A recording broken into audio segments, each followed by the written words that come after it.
The cafe on the corner of a busy Chicago street hummed with quiet conversations, the soft clatter of cups, and the faint sound of jazz playing in the background. It was late afternoon, the kind of time when the rush had faded, but the evening crowd had yet to arrive.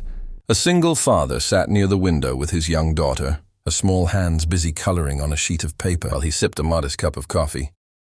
His clothes were clean but worn, his posture slightly tired, yet there was a calm strength in the way he watched over her.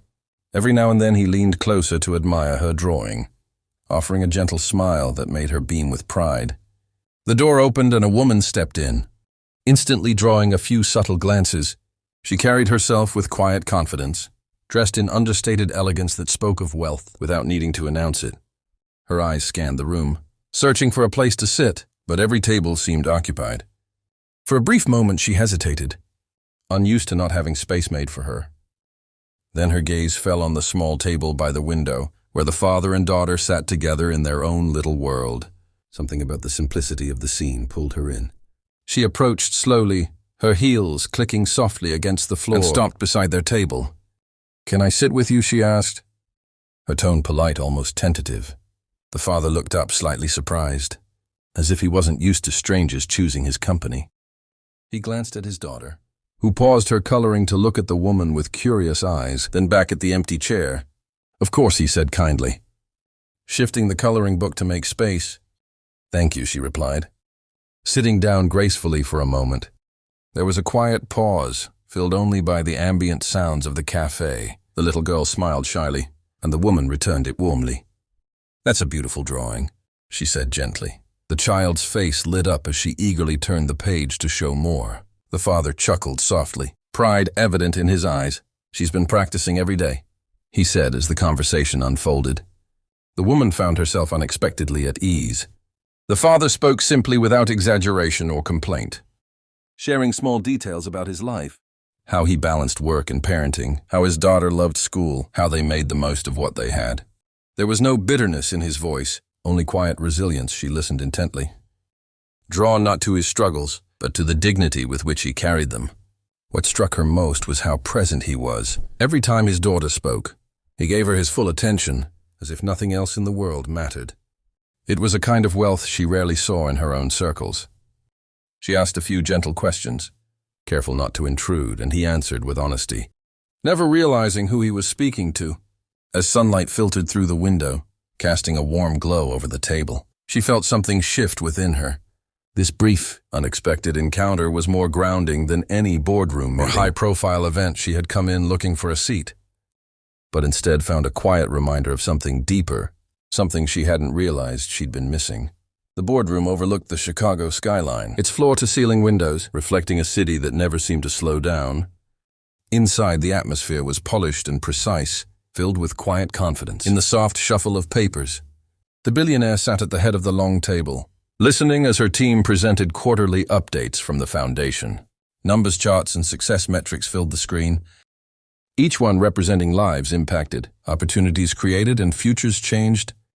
She had seen countless reports like this before, but she still paid attention, believing every detail mattered. As the presentation shifted to scholarship recipients, a familiar format appeared: names, short summaries, and excerpts from letters sent in gratitude.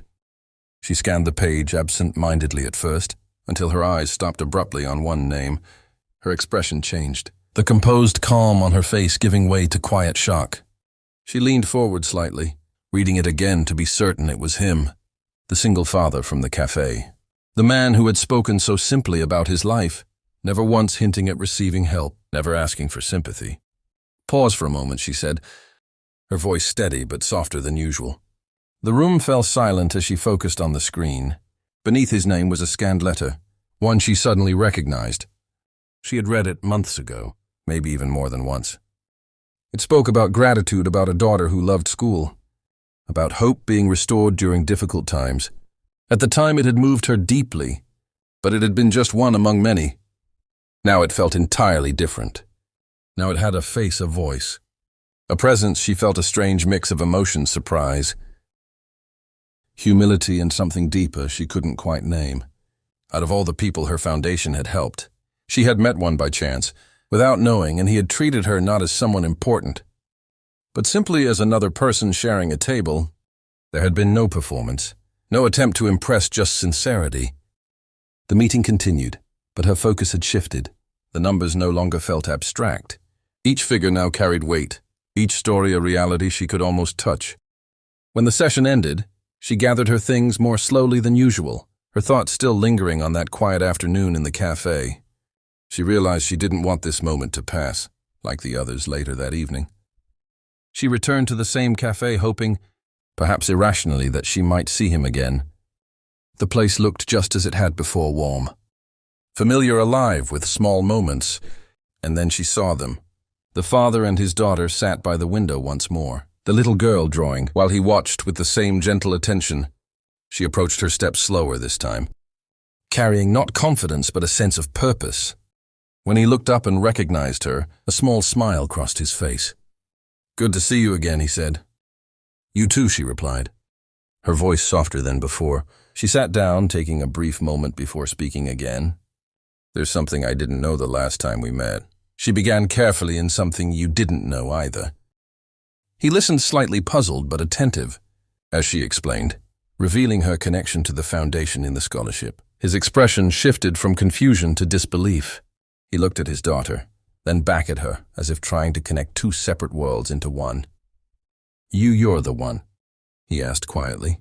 She nodded, but there was no pride in her expression, only sincerity. "I didn't know it was you," she said. "Not until today." For a moment, words seemed unnecessary.